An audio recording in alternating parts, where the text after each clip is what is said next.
It's April, the month that we celebrate New South Wales Youth Week.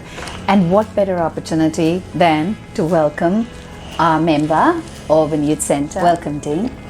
Thanks, Sharmily. What do you think, in your opinion, are some of the critical issues that young people are facing at the moment? In Western Sydney, our cohort, our group is so multicultural.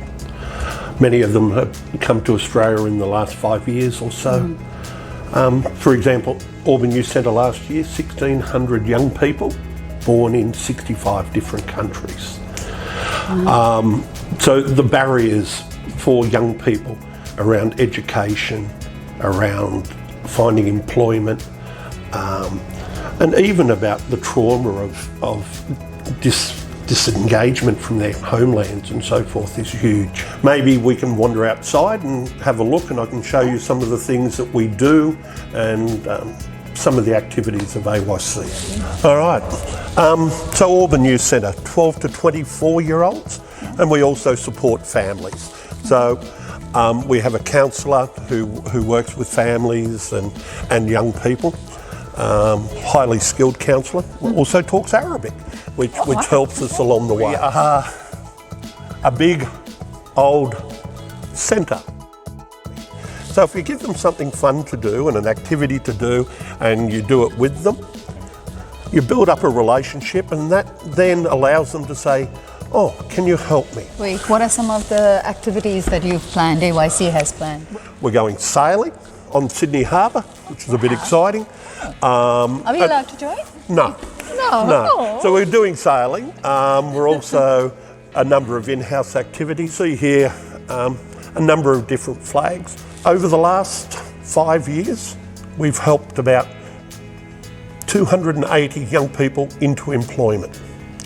Now, these young people are with job networks, and getting support. But the issue for them is they don't have the confidence or the skills sometimes.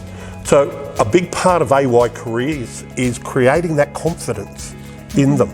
And we sometimes do that through our cafe.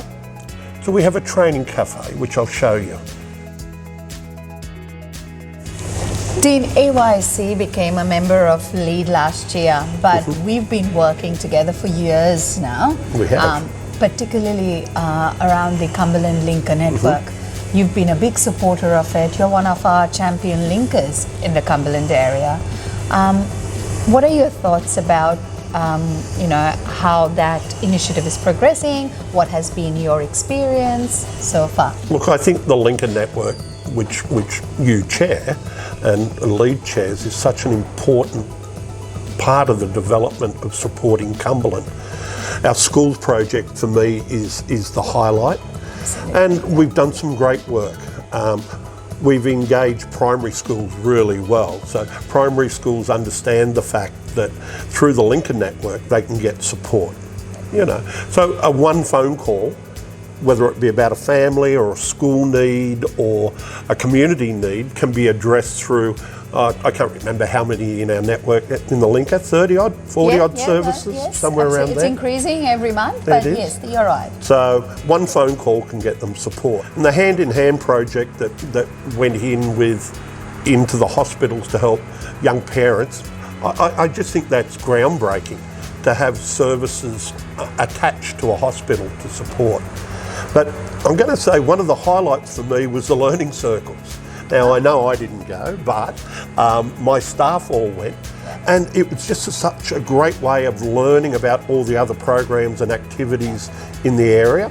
And my staff came back with new ideas. Developing staff is such an important part of our work, and you guys offer such a range of activities and trainings, and that was really why we joined up in the first place. I feel pretty privileged to have a voice there. That's great. And I think there are some new challenges facing us in the future that through the Linker we can actually make a difference. Thank you very much, Dean. My really pleasure. Appreciate your time and taking the time out of your busy schedule to have this conversation. We feel really privileged to have AYC, particularly you, as our member. Thank you, Sharmily.